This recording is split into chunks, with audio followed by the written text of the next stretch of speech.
With me today is Zach Schenken, a lifetime athlete turned biomedical engineer and recent founder of the Vitruvian Man, which is a program focused on helping men become the most confident, fit, and high-performing versions of themselves. Zach, welcome to the Weekly Prophet. Really appreciate you taking the time today. Yeah, thanks for having me, Jack. I'm super excited.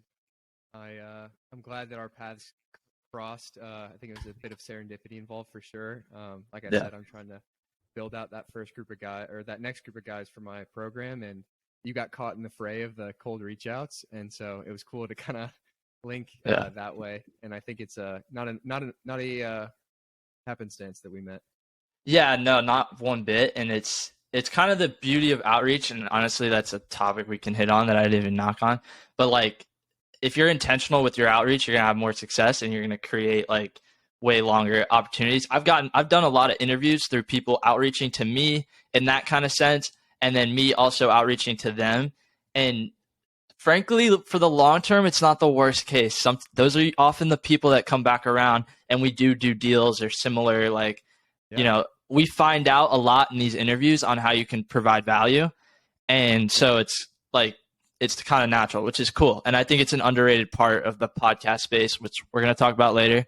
But speaking of goals, I think my big thing with this podcast is we're going to go through the college experience. Obviously, as we kind of mentioned in the intro, you've kind of done the whole ring. I mean, talk about college experience, engineer of all stars, sports. We'll talk about lacrosse, and now embarking on this, this entrepreneurial journey while working, kind of within that. So let's kind of start there. What was your college experience like, at Georgia Tech?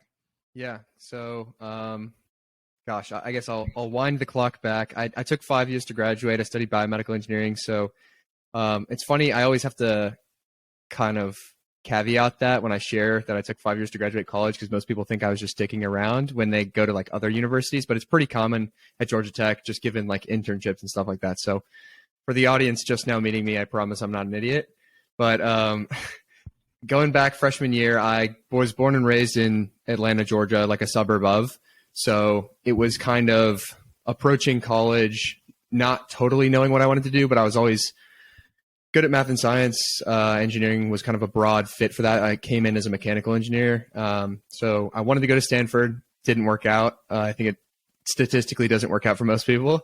So I ended up going to Georgia Tech, which honestly, I describe that as like the best thing that never happened to me, because I got to be close to home, still with my family and everything, but be exposed to a ton of high performing people, and really like push myself to grow. I think it's what I would say is probably in the United States and maybe the world, like top 3 rigor universities is just hard. So like learning to just be able to grind was a huge value grab from the university. So I came in mechanical engineering, played lacrosse through high school, had no idea I was going to play in college. And then I finished my last game as a senior, and I was like, okay, I don't want to stop yet. So walked onto the team of our recruiting class. There were 17 of us, and only 2 of us were walk-ons. So that was pretty cool. Definitely had to earn my stripes. I mean, I rode Pine for the first 2.5, 3 years. But definitely controlling what I could control. I was never growing up the best athlete, and that's part of, my journey to self-development was like I was never like gifted. I wasn't one of those kids that was blessed from God. I was like a chubbier kid growing up. Like I was good at sport, like the coordination part of sports, like, and I had the like mindset and the brain behind it, but I was never the kid that was going to have like a freak vertical or like fast 40. So I really had to like work on myself and learn a lot about being in the gym. So coming in through college, kids are faster, bigger, stronger. So I wanted to pick up training, did a lot of that on my own. And because Tech it's not an NCAA program, it's MCLA, which is club. We have no proper structured like weight training program, trainers, any of that stuff. So it's really up to you to become a better athlete. So that there's, pros and cons to that. But the pro is that I had to learn everything for myself. And part of my transition from mechanical engineering into eventually biomedical is that I love the human body. I think it's super fascinating. Performance is interesting to me, nutrition, all of it. Because I originally came to it trying to figure out how I can be a better athlete. And then also just the learning so much about it opens up a whole world. And so I ended up switching to biomedical. Other stuff I was involved in. I was also involved in Greek life, which every university, I'm sure people have their own kind of think Yeah. the thing that comes to mind when they think of Greek life, like the stuff portrayed in movies. And I think tech has some of that for sure. I don't think that we were degeneracy free. However, Right. like down the hall from you, kids might be getting after it on a Thursday night, but then the next day they wake up and they go have an interview with like SpaceX or Tesla or like Was your Apple. fraternity made up of a lot of guys studying similar stuff to you? So I was one of like 4 biomedical engineers. It's a smaller-ish major on campus, but I'd say most of the guys in the house, I mean, like there's a big section that were like business students, and then Georgia Tech is known for industrial engineering specifically, which is kind of like supply chain logistics stuff. It's like the #1 program in the world for like 30 years. So there were a bunch of guys that studied that. And then from there kind of trickled down computer science, mechanical engineering. But a lot of people were like very academically focused. And we were, for my time on campus, and obviously everyone's got to self-report this, so you can kind of take it with a grain of salt, but we were like one of the top houses, the largest house on campus. And I was actually able to serve in some leadership positions, eventually was the president of that fraternity before graduating. So a lot of unique opportunities in that sense, but college was a good time, man. Yeah, I kind of want to talk about the balance with that because I think a lot of my audience is in that 18 to 22. Was that a big thing for you? If I'm going to join a fraternity, I'm looking for these types of people that have similar goals, or did it just kind of naturally happen? Yeah, no, I think that's a great question. And the balance thing was something that the first 2 years of college I had to get better at. Came from a small private high school. I graduated with 90 kids. Definitely the top kind of performer at that school, one of the top performers. So you go from being the big fish in the small pond to like, all right, you're in a big pond. Every kid here is wicked smart. Like you're not special anymore. Yeah. And you have a bunch of shit to do. So, you're on, like you have practice at 6 a.m. You got to take care of that. And then you got to go, especially your first semester, you're going through pledgeship and all this stuff, right? So I was a busy kid, and learning how to balance all that was important. An additional unique thing about myself was I came into college having never drank alcohol and wanting and continuing to be sober for my first 2 years of college. And so that doesn't necessarily mesh well with the fraternity environment, at least upon first glance. So when I was rushing around, I was pretty intentional, like verbalizing that and saying like, is that going to be accepted here? And the house that I ended up at, it was completely accepted. I actually met during my recruiting process, older guys that were still sober. And so I felt like pretty accepted through that. And so I think there was an alignment of at least kind of like standards where like I was going to do my thing, not a judgment pass on anyone else, but like I didn't want to drink. So I didn't want people to pressure me to do so. And it was a good fit in that sense. So I think there was like a alignment there with at least like boundaries. And then from there, I couldn't have been surrounded by a better group of like high quality, high character guys. I think a lot of it was, kind of the divine, the universe, like you put yourself out there and then it reflects back to you what you want to see. But yeah, there was a little bit of intention for sure. Yeah, no, cool. That's really important because I think eliminating that fear that it's not okay to like think like that at a young age. I think that's something I struggled with. I had success at a young age with the business, and like when I came into college, it was like those things are like I learned into it that those things are more accepted than better hidden. Like you're just not really yourself. So when you get to the environment, like, no, this is the point. Like this is what you're paying for. Like show that. But I was like, okay, well, if you don't show that, then nobody's going to know. But it's so funny. And then of course I see better success as soon as I'm more open with the business, bring the podcast back. Like no shit, the last 2 years were like well in there. So yeah, it's very interesting. Now what are you most excited about right now? Yeah, that's a great question. I'll kind of answer it twofold. So I'm currently working as like my day job is a biomedical engineer.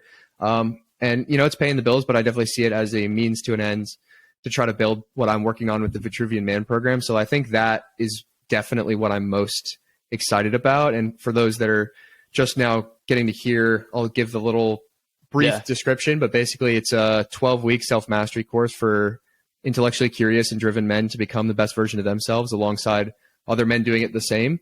And so I've kind of created what I wish I had had, a decade ago when I was that chubby, insecure little kid trying to figure it out, not only from the fitness perspective, just trying to be the best, create the best body for yourself, a confident version that you can look in the mirror and be proud of. But more than that, when you start building yourself up physically, alongside that has to come a lot of like mindset changes and viewing yourself and also the world differently. So it's kind of like a holistic program in that sense, nurturing mind, body, and spirit.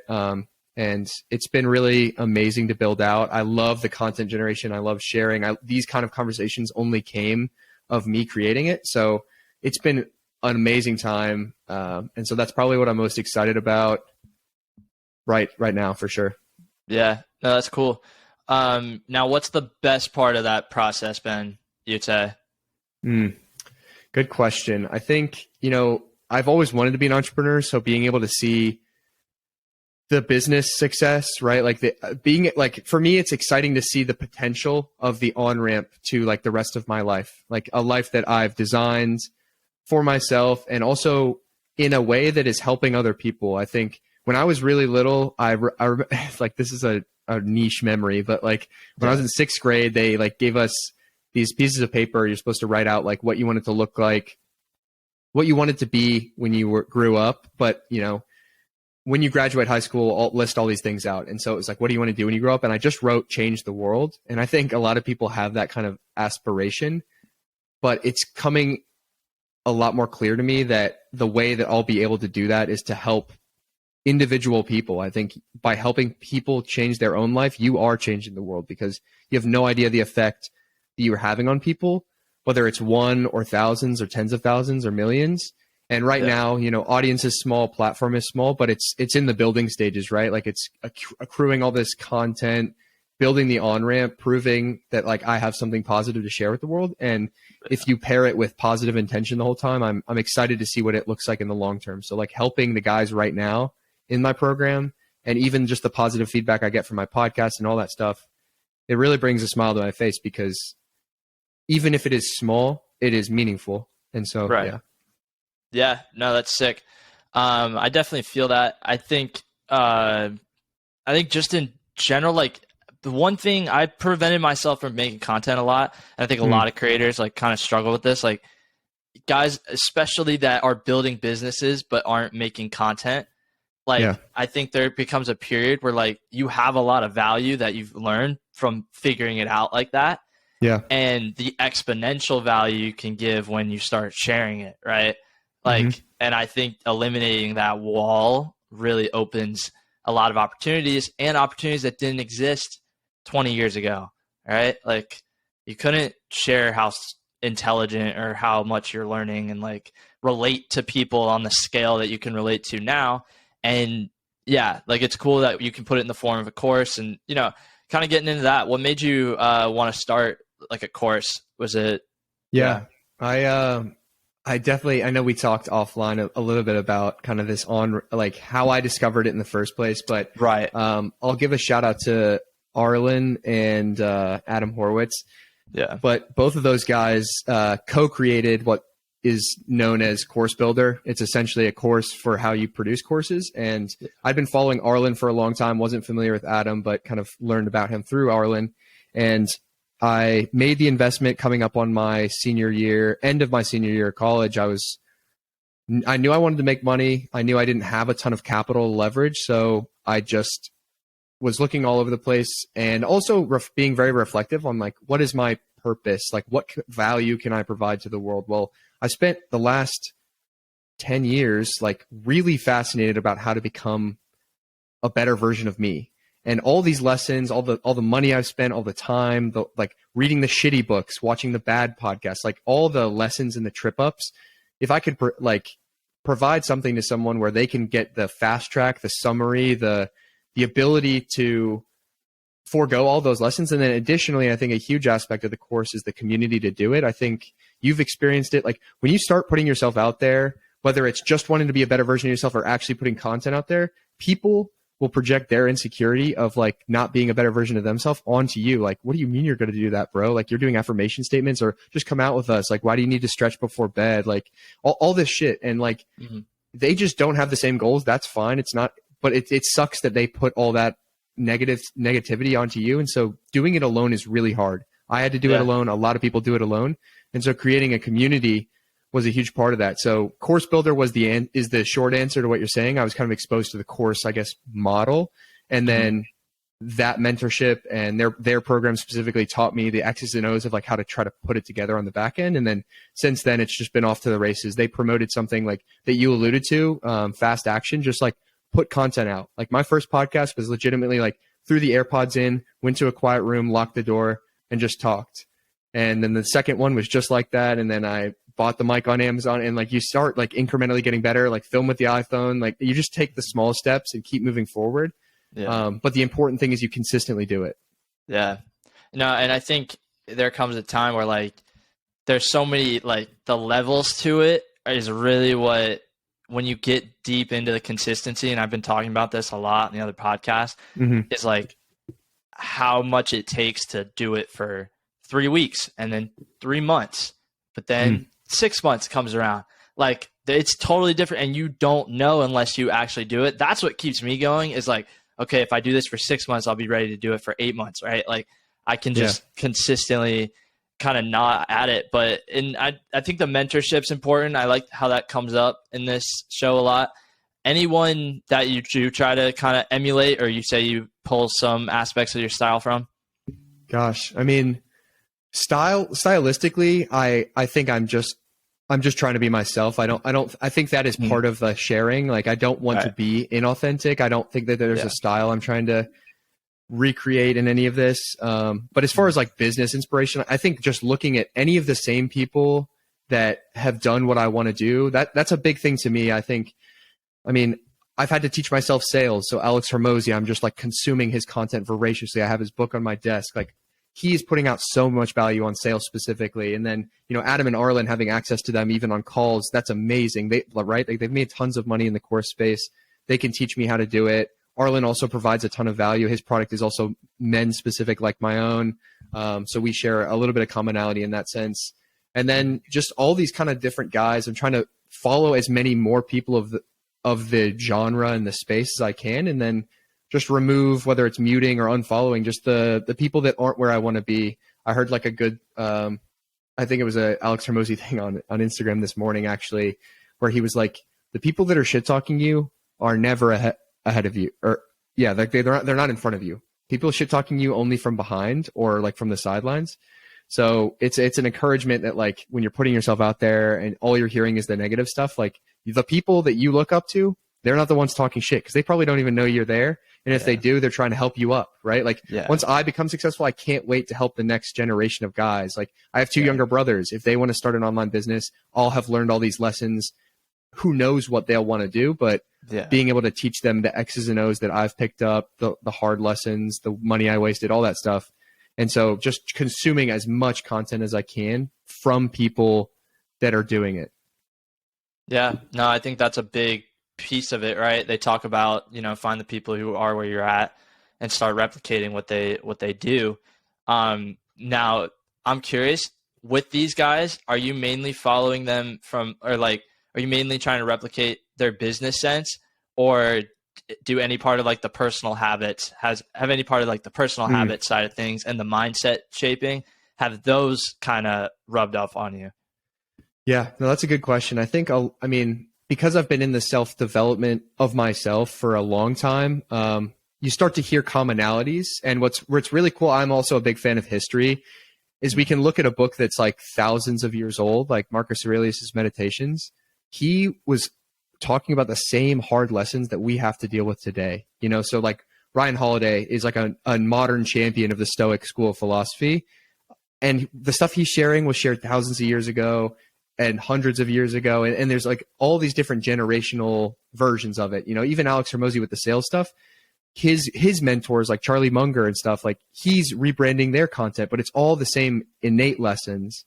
And so I think a lot of the habits and mindset stuff, like a great book on habits for those that haven't read it, Atomic Habits, just understanding the consistency of the little things. Amazing book. Definitely will change your life if you read it. So that's a huge one. I think a lot of like the lifestyle stuff, I kind of have trial and errored my way to like what works really, really well for me from training, nutrition. And we can go into like the granularity there. I'm a nerd about it. But one of the big things I picked up from Adam and Arlen and have been more recently trying to build myself into is overcoming scarcity mindset and understanding the abundance that's in the world.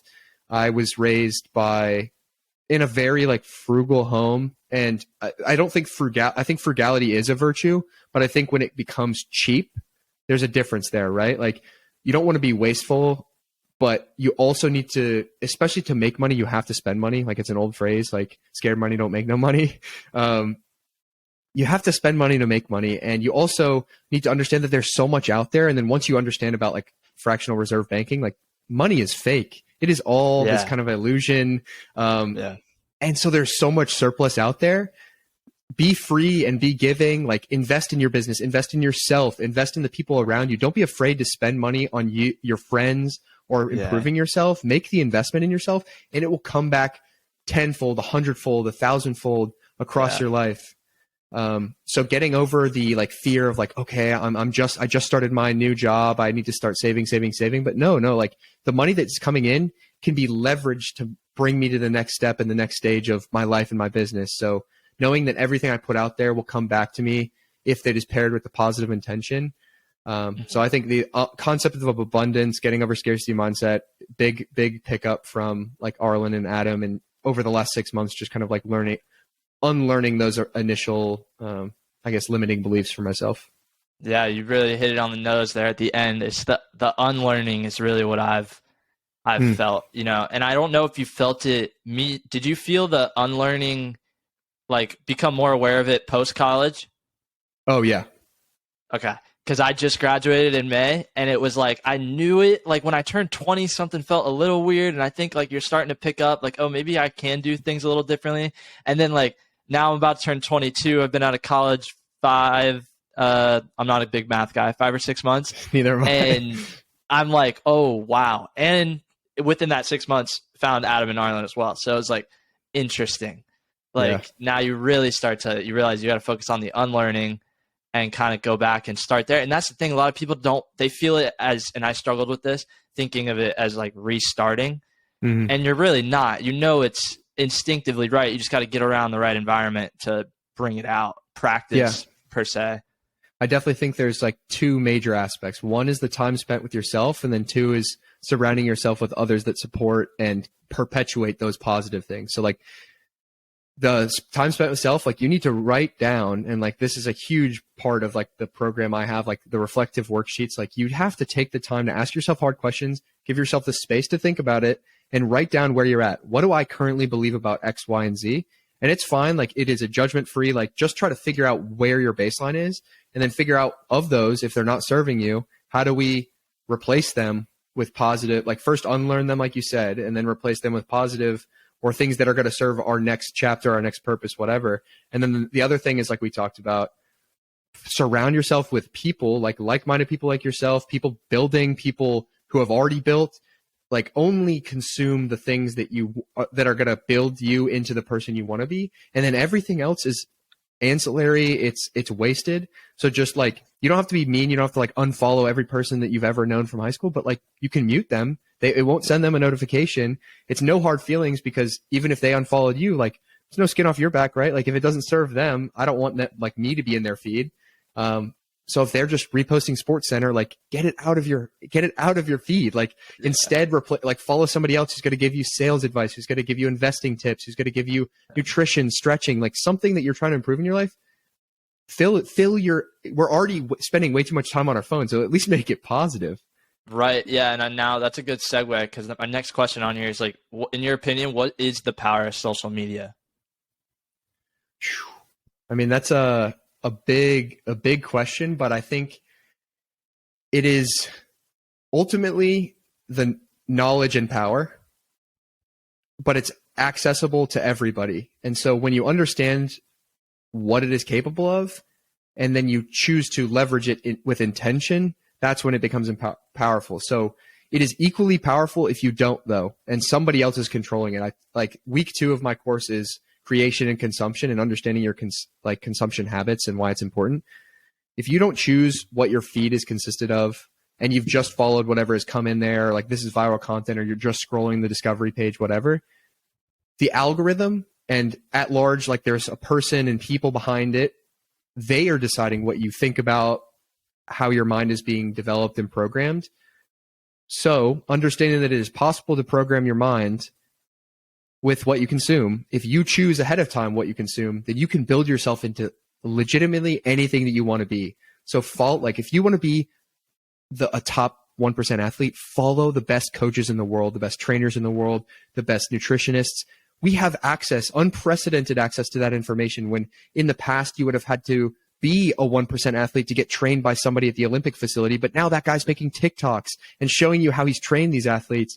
And in the same way, all these people that have written these books that you may have never had access to, they're filming like selfie videos and saying like, these are the lessons. This is what I do on the day to day. So Phil, you're in, and then the secondary part is actual outreach, making the connection. Like sure. I would have never known you. You're in another city than me, another state. We just wouldn't have crossed paths in the past. But because of the power of social media, my network is theoretically limitless. It's only limited by my outreach and my ability to put myself out there. So being brave enough to send a DM, you can more or less contact anybody on earth. Like the fact that I have private access, like if I started a Twitter account, I could DM Elon Musk. Is he going to see it? Probably not. Is he going to respond to it? Probably not. But the fact is, I have the ability to touch his inbox, like touch his personal cell phone. And that is true for like pretty much every major figure in the world. That's crazy. Like that is a superpower. Well, yeah, that's why you see it. There's no blueprint on how to get the attention of these guys. I mean, you see like, you see who sometimes these guys partner up with, or even the people that end up like making it. And you're just like, it came from just like one random shot in the dark, like thing. Right. But yeah, I also think that's like the power. That's why when they like, there's no one size fits all on how to do this. I think when you think of it that way, you can rely more on intention. And like you see when you talk to a lot of these guys, they're going to tell you the same thing. Like Cole Bennett's one of my favorites, just to kind of like shout him out, because he talks a lot on just like how his mindset is really the key to all this. He goes, I was just doing what I like to do with the people I like to do it with. I kept around good energy. I took risks, like he's like playing the game essentially, but like kept his head on. Like I just knew it was going to work. And it was the simplicity of he networked with Lil Uzi and sold out a show, right? Like, but social media helps with that. They're both Chicago based creators. Like the Chicago creator is the only similarity you should really need, or confidence you need to go into somebody's DMs, and like just explain what you're doing. Cause people like to relate to people. 100%. And I think you can even simplify, like you said, you need that first initial tie, but the tie can be very, very simple. Like for instance, when I'm doing cold outreach and trying to recruit for my program, it can even be as simple as like, I see a comment on a post of something similar that we're interested in, like that was, I think, how I reached out to you. Like, hey, I saw you commented on so-and-so's post. How long have you been into that? That is the connection tie. Most people aren't doing it. So most people are going to respond because it's like, hey, like this guy's actually reaching out. And if the DM doesn't get blocked by Instagram, or like cut by spam, then that could be the connection point. You don't even have to be in the same city. For me, like I'm looking for, the next 3-6 months, both like for outreach to have people on my podcast and like platform, but also collaborate with and potentially be future employers. Like I can DM these guys, like the guys that I want to work with and or be like, I have the ability to like film a short video, send it to them, say like, hey, here's me, here's my story. Would you be willing to work with me? Would you be willing to come on my podcast? Would you be willing to hop on a quick call? So it's just about putting yourself out there. Will all of them respond? Certainly not. Will all of them be interested? Certainly not. But like some of them will. They're just dudes. They're just dudes doing the damn thing. That's true. Cool. Now we got to get some of the more entertaining ones, I guess. What are 2 questions you have for the host? Okay. So you said you started your social media marketing kind of stuff, your junior year of college, sophomore year? Yeah, I've been in the social media marketing game probably like end of I was in college for 3 years. So really within the last year, I've done the social media marketing, last 15 months probably. So yeah, sophomore year of college. And now. So I guess my follow-up is then, what is the one thing, like the biggest mistake you've made? And then secondarily, what are you not doing now that you know you need to to get you to the next level that you're going to plan to implement in the next like 3 to 6 months? Yeah, no, that's a great question. So the first part of that would be my biggest mistake was, well, actually the answers go right together. So my biggest mistake was thinking I could scale to where I wanted to scale just by myself, and just being able to manage a certain amount and then everything on the back end. And then the biggest thing I'm not doing now, which I have a meeting on Sunday to address, see if it's worth the investment, is building that team, starting with outreach, and then based on kind of the volume, seeing what I need on the functionality standpoint. So it's like I have a couple interns that work with me. Like I've built that part of it a little bit. And then it's like skill set wise, I want people that are just focused in certain areas of social media to handle certain things so that I can handle the business relationships. Because I like the business relationships and the creative side, and being able to go to someone and be like, what's your problem? And I'm such like an addicted problem solver that great. Well, I've got the people. If you need more customers, great. We've got an outreach team. If you need more, like if you just need one-on-one consulting on how you think you should leverage social media to grow your business, great. We can do that. Like just solve problems. Right? And that's just all, problem solving company. Definitely. Yeah.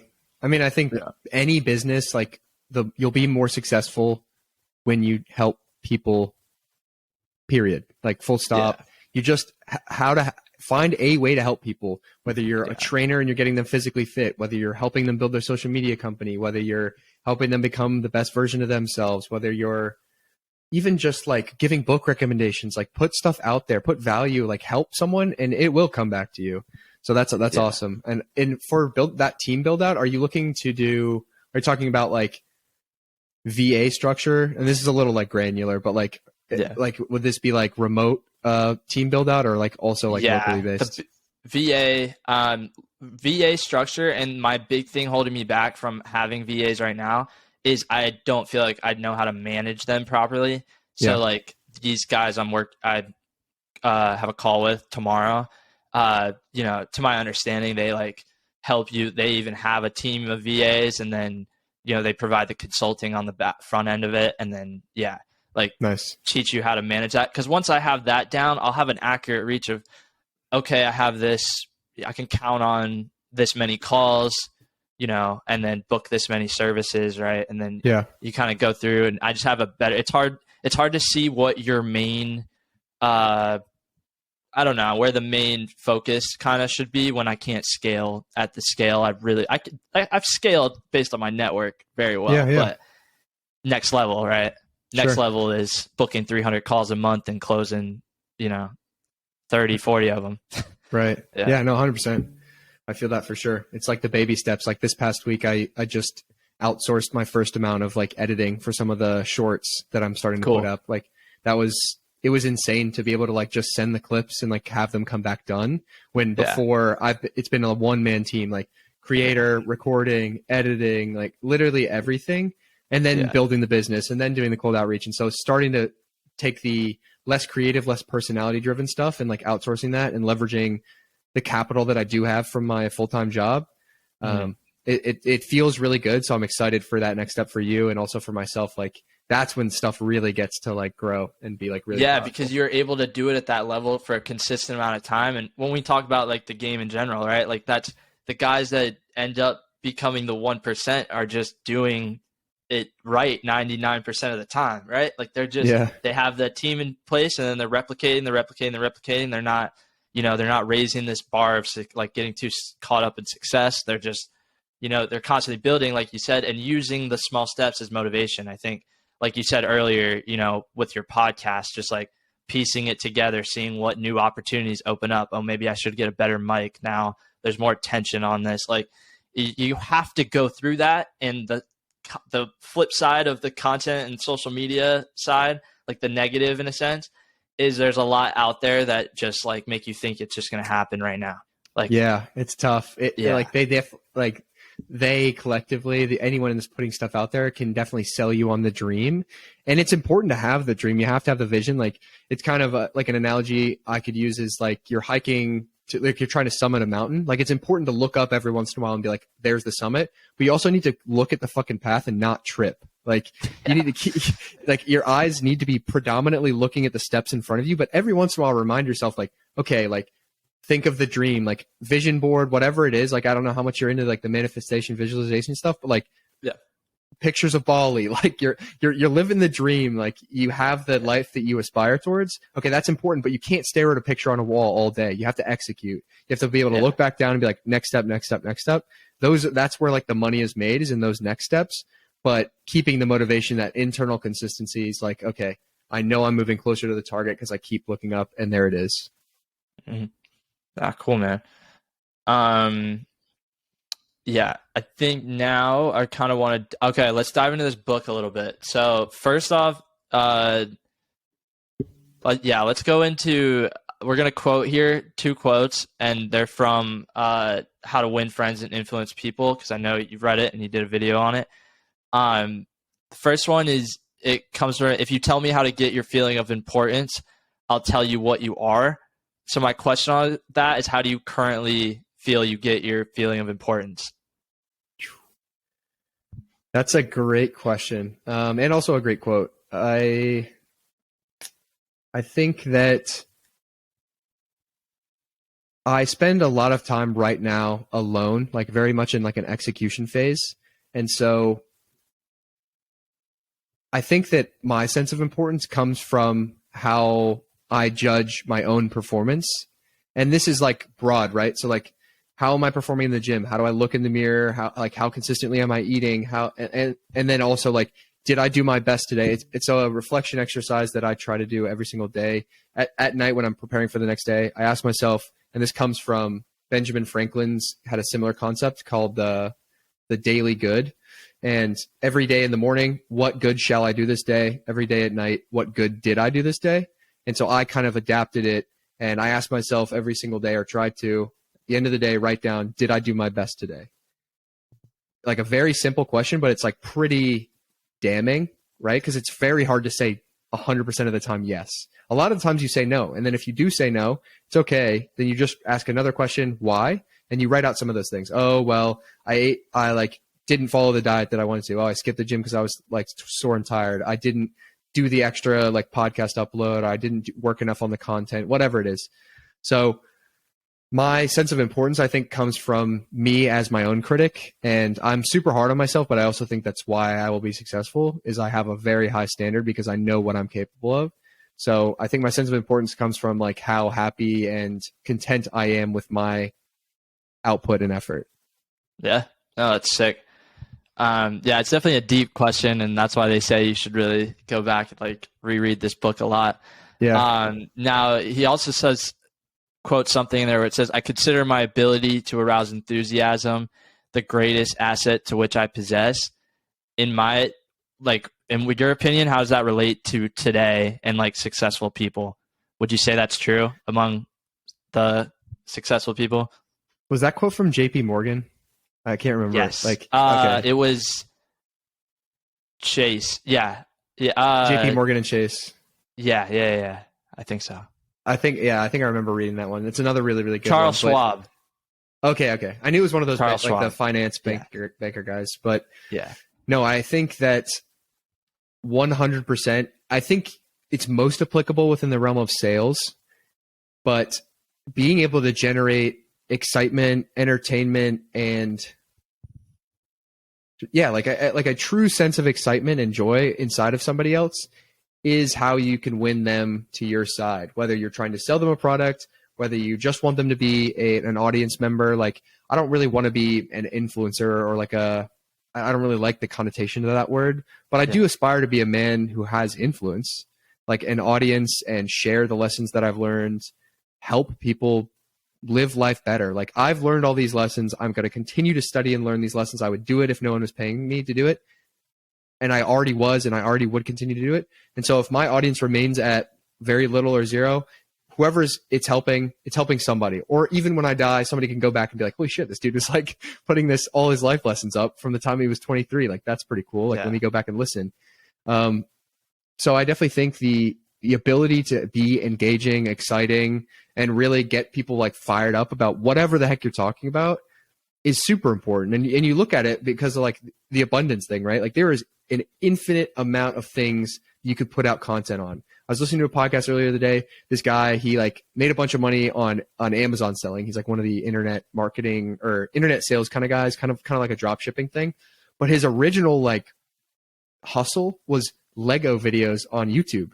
Like literally the most geeky, like niche thing, but there was a huge community of it, and he just relentlessly uploaded like his thing that he was passionate about. And think about that. Like it's like a really weird niche. It's like kind of goofy, but being able to make people excited about what you're excited about, sharing your genuine excitement.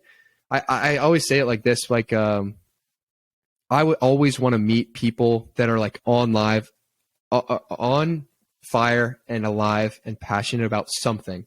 I actually don't like care too much about what it is, but so many people are just going through the motions. Like if you ask them about their job and they're like, it pays the bills. It's like, and they have nothing that they're working on outside of that. It's like, you're wasting your existence. God, the universe gave you something to be excited about. Cause I know something fires you up, something like share that with the world. Like, and you see it in their eyes. Like when they talk about it, like, it lights up like a fire, and it's like, wow, like share more about that. I don't know anything about it, but tell me, you're so excited. I want to hear more about it.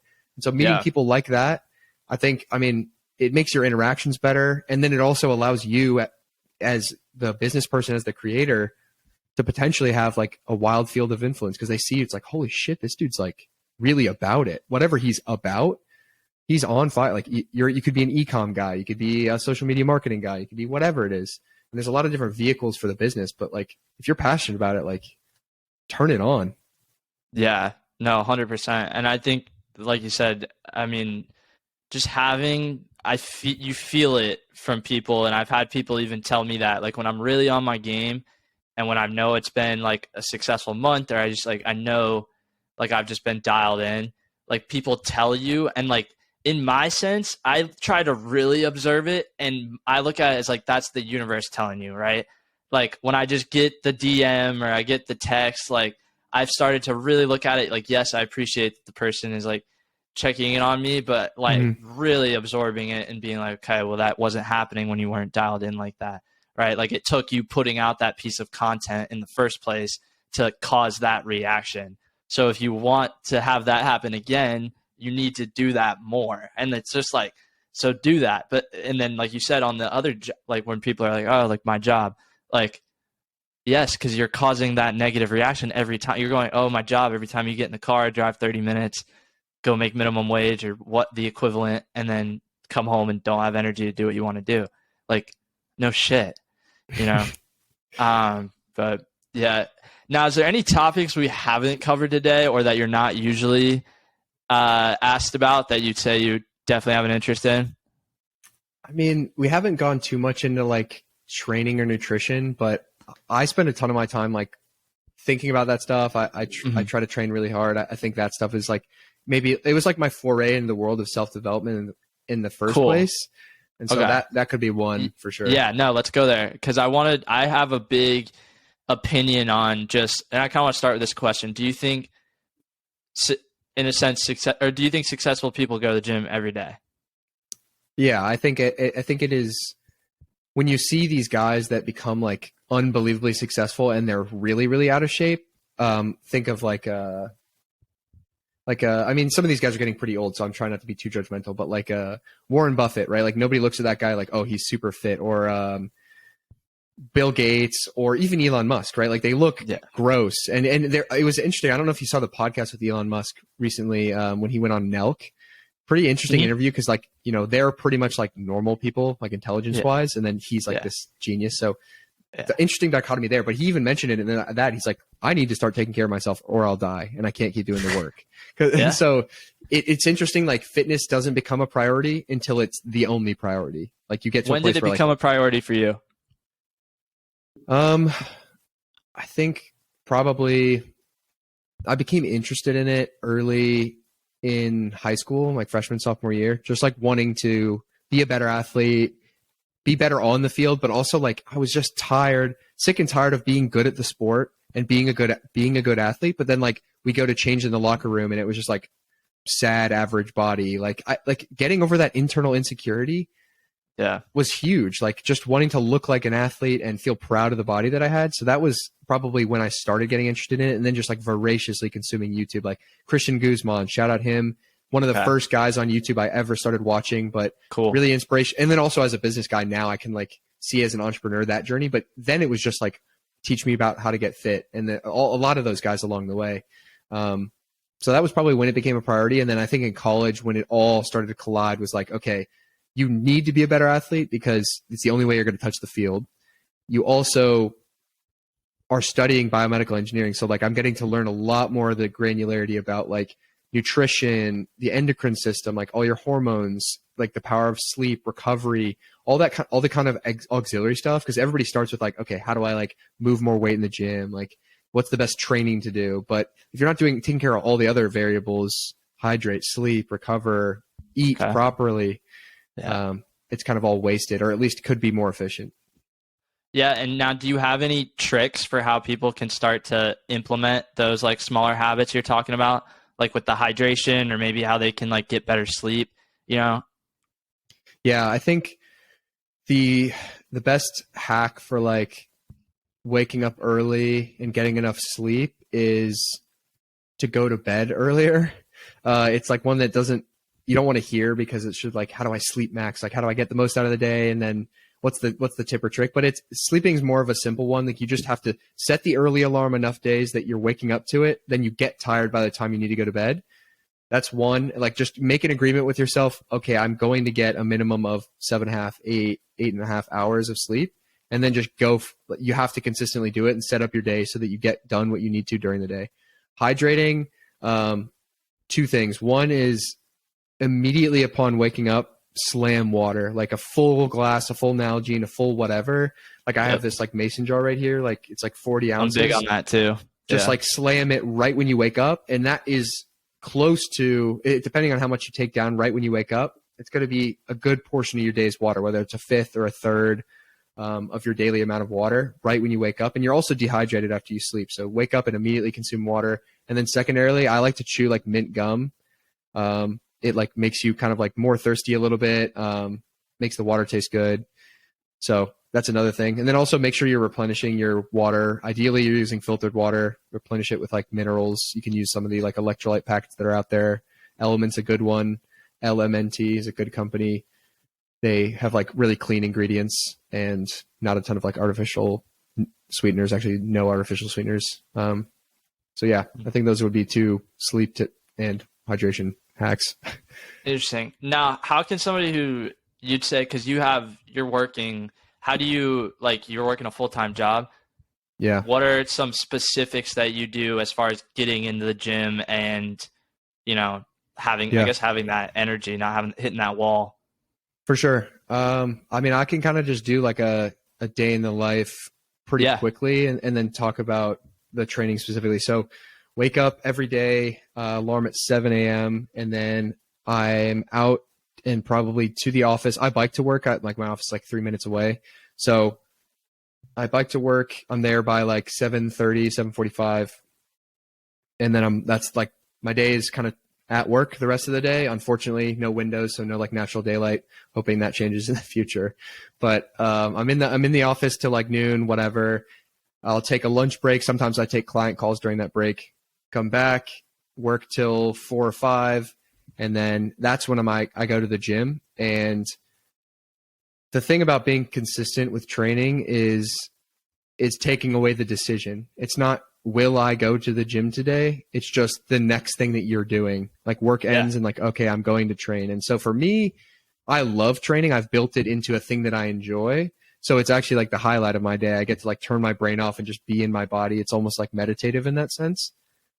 But it's not always going to start that way. It is certainly not going to start that way when you're just going to the gym. Like if you're going from zero to like building the habit, you have to, one, go slow. So instead of being like, I need to go every single day, you just need to go 2 or 3 times a week. Pick the days that it's like lowest friction. So like if going to like, you're really tired after work, make one of those 3 days or 2 of those 3 days the weekend.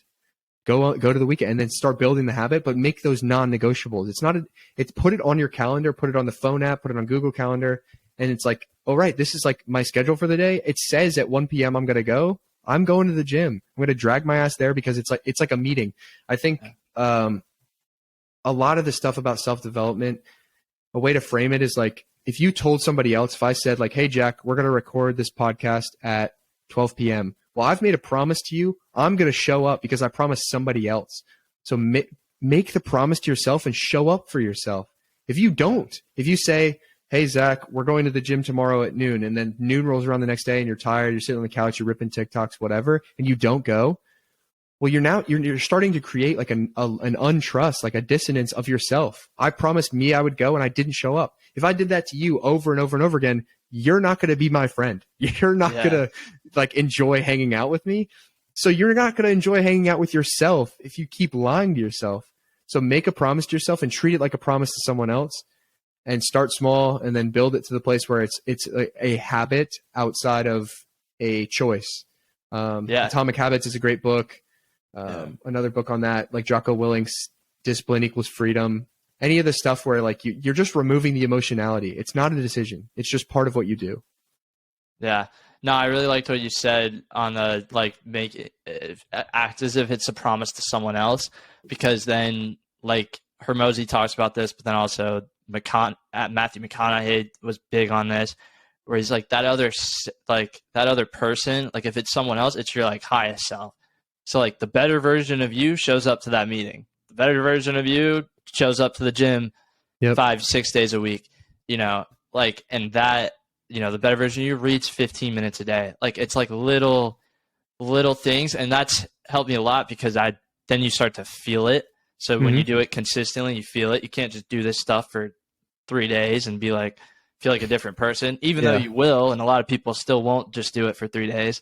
Like you will feel better. It's technically impossible to not. But yeah, man, now how do you want to be remembered?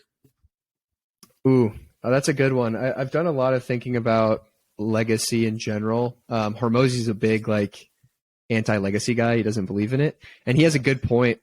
He's like, one generation removed from you after you die, they might mention your name, like, oh, that grandfather guy. And then 2 generations, they just don't talk about you.